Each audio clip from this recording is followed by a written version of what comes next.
What's up, guys? Welcome back to the channel. Here we are with another reaction. In this one, we have 10 harsh truths Americans discover about the USA after living in England. Before we dive in, if you guys happen to enjoy, don't forget to subscribe, give the video a thumbs up, and let's get to it. If my son doesn't decide to wake up.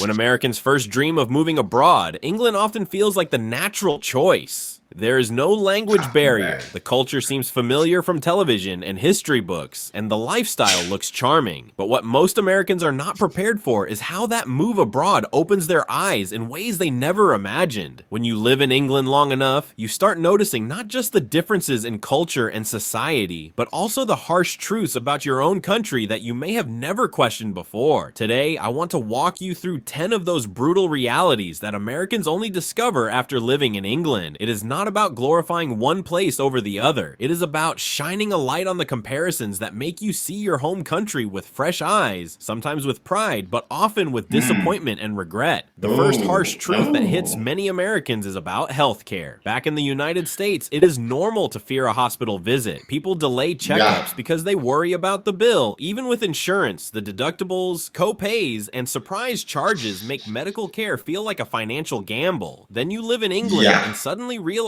what it feels like to walk into a doctor's office without reaching for your wallet. You realize you can be sick, injured, or vulnerable, and not have money decide your future. And that is when the harsh truth sinks in. America has normalized a system where profit comes before people. You think about every time you, your parents, or your friends worried about affording medication or paying off hospital debt. Living in England forces you to confront that painful truth. Healthcare back home is not about health at all. It is about business. And once you have seen life without that burden, it becomes impossible to unsee. The second harsh truth is about I would say absolutely in this country, profit comes before any and everything.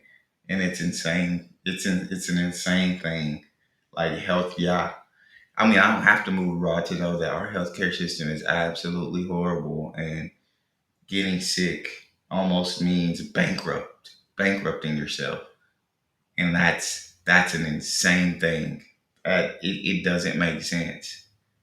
Okay, let's continue. work and life balance. Americans are taught to be proud of working long hours, to glorify the grind, to see exhaustion as a badge of honor. Paid time off feels like a luxury, not a right. Vacations are short, sick leave is questioned, and retirement feels like a dream far on the horizon. Then in England, you start to notice something shocking. People take their annual holidays without guilt. They go home at 5, they spend weekends with family, and they value personal time as much as professional success. At first, you may feel uncomfortable, even guilty for slowing down, but soon you realize this is how life is supposed to be. And then the American system looks harsher than ever. It dawns on you that America has convinced an entire nation that overwork is noble, when in reality it steals your time, your health, Yes. and your joy. Yes. That realization is painful because you start wondering how many years of your life were already lost to a system that praised sacrifice but gave nothing back in return. Oh my days. The third harsh He's so literally spot on, bro. It's insane. We've been convinced for sure. Grind culture, hustle culture is everything. If you want to go get it, you gotta be willing to work through your 20s and not have fun so you can enjoy your 30s and 40s. Like this is a message from so many successful people that is spit out. And so yeah, people start bragging about overworking and like working all these hours, and it's a competition to see who can work the most. And people are forgetting to live their lives because they're so focused on the now. They're like, I'll enjoy the rest of my life, and that works for some people. Some people, yeah, they get rich in their 20s and they enjoy, but a lot of people are sold a lie and they don't get super rich. And now you spent your whole 20s just grinding away. Now you're going into your 30s, you're gonna grind away, and it's like, yeah, and like, don't get me wrong, I believe in a great work ethic. You should have that, but it shouldn't be to the point where we believe that working is all that matters. And unfortunately, that's the country, what the country that we live in teaches us. Let's continue.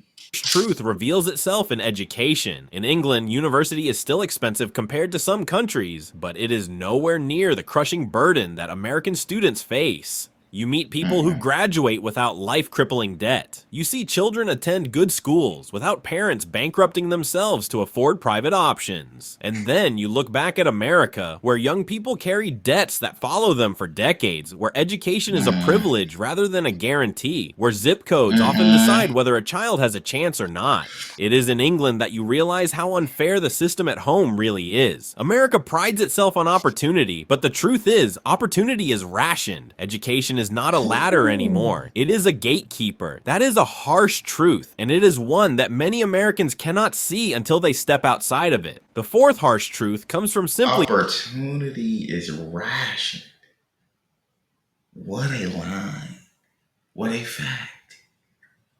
walking the streets. England is not perfect, but you notice a different relationship with guns. You walk into a grocery store without thinking about the possibility of someone carrying an assault rifle. You send your kids to school without the same gnawing fear of mass shootings. You turn on the news and realize that gun violence is not the daily background noise it is in America. And then you reflect on home, where shootings have become so common that they barely shock people anymore. Living in England shows you what normal could look like, and suddenly, the Mm. American version of normal feels terrifying. The harsh truth is that America has chosen fear as a way of life. It has chosen weapons over safety, profits over peace. And once you have experienced a Facts. society where that weight is lifted, the truth about home feels heavier than ever. The fifth harsh truth strikes in Unfortunately, that is definitely a harsh truth. And it's crazy because me and my wife kind of have this thing. We're complete opposites. And so when it comes to horror films, I absolutely enjoy horror films. I love horror films. Thing is, I can't find much that scare me. She does not like paranormal thing. She don't like the horror films at night. It her anxiety. It scares her. But she's more so scared of paranormal films, and they don't really scare me. Like they don't bother me. But that's where her my fear lies more in when it comes to horror films. I'm more scared of like strangers and those movies because I see what humans are doing every single day. While I do believe in the paranormal and I think demons and spirits are real and you better be read up and ready to fight.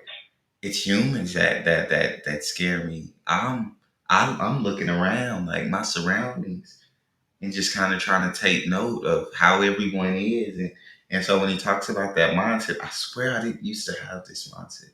I think it was when my son was born that I just start kind of observing more and like taking things into account. And I'm always checking around me and looking if anyone seems suspicious or I don't know. You do walk around with that anxiousness, that nervousness living in this country, and that is a scary thing that I started to feel.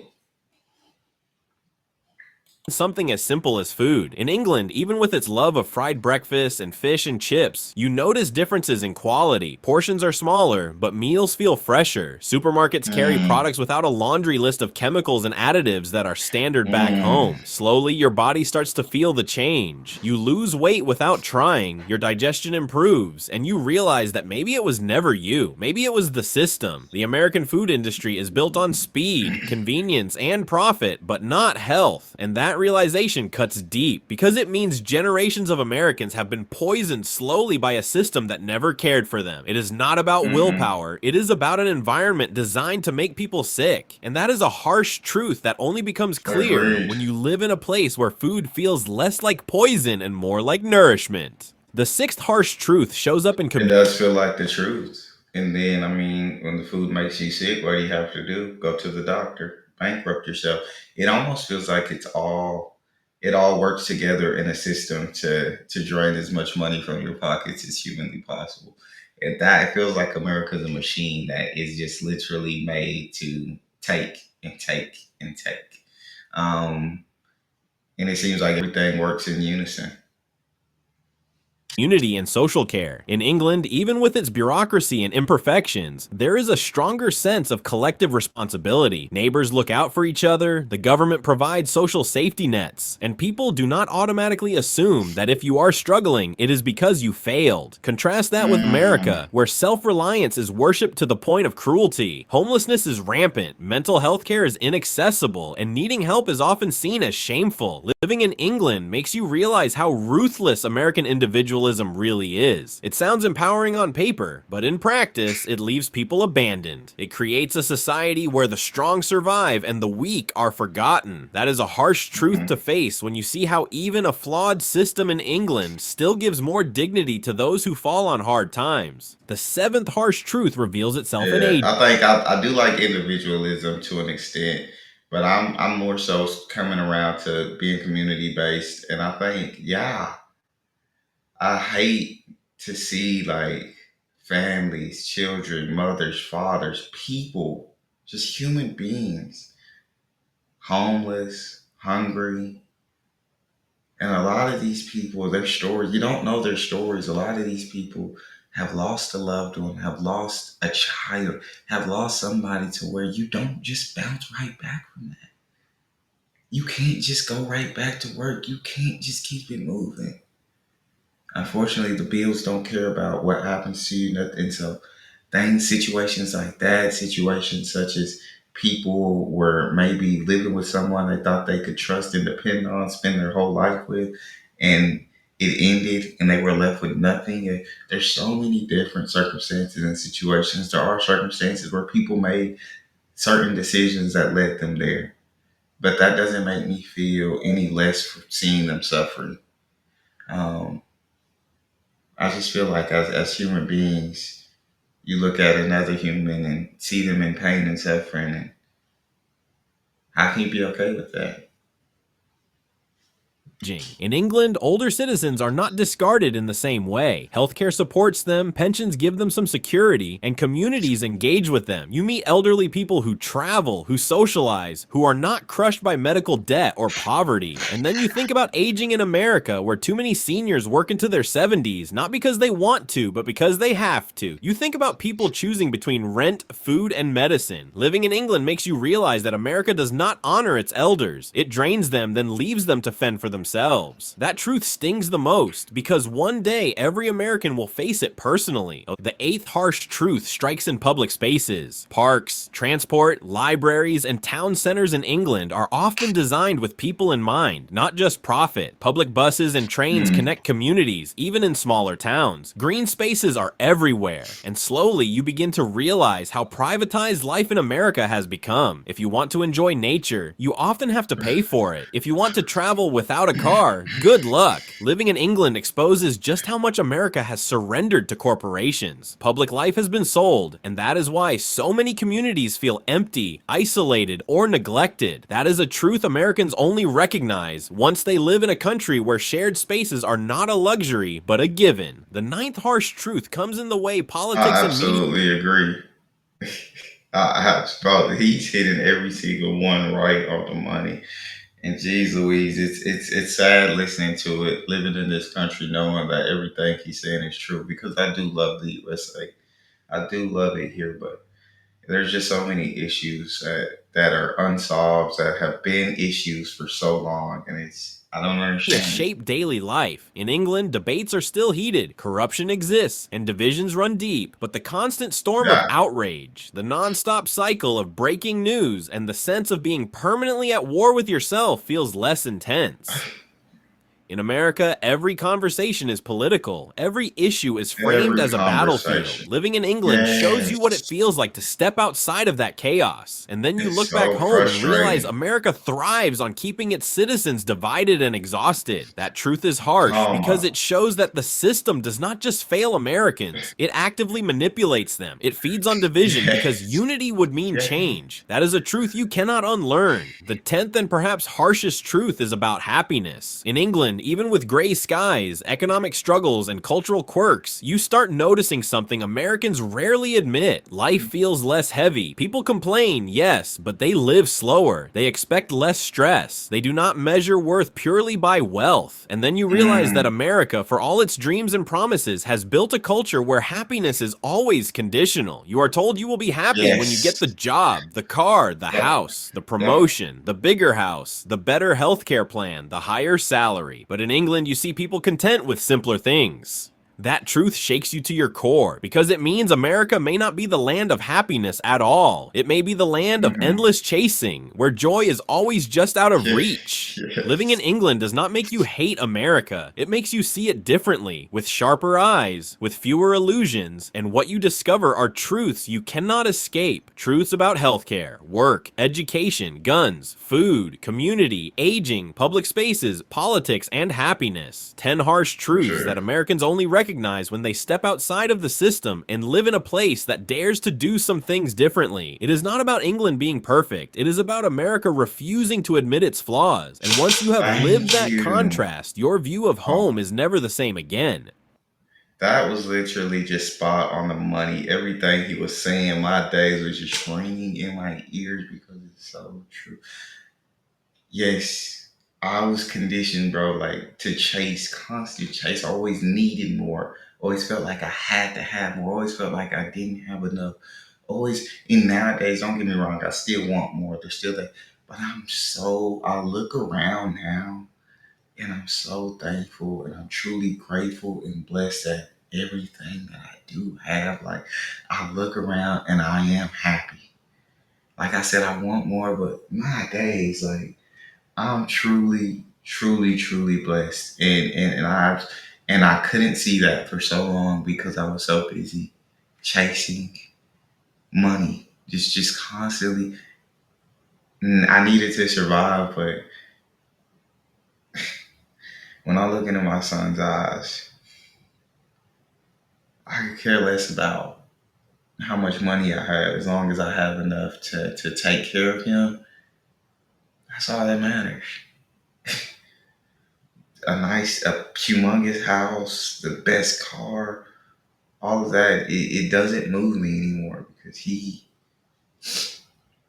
literally my entire world now, and that is my happiness. But anyways, the other thing he talked about was the United States profiting and thriving off of the division between the citizens, and that is 100% on the money. Everything is political. Every single conversation is political. It's absolutely annoying. And if somebody doesn't agree with your political stance now, you're violently calling them names. You're doing actual violence against them. It's just friendships have been ruined. Relationships between families have so much have been ruined because politics has seeped into everything. And like he said, if everyone just realized they wanted to be like this, if we were to unite, then things would have to change. And the system that is in place is not failing us. It's designed to, like he said, to manipulate us, and it works. And so the people at the top get to continuously manipulate us, and we continue fighting with each other, not thinking about fighting against them. Unfortunately, that's the situation. That's all we have. I hope that y'all enjoyed. If so, don't forget to subscribe, give it a thumbs up. Check out the next. I'll see y'all next.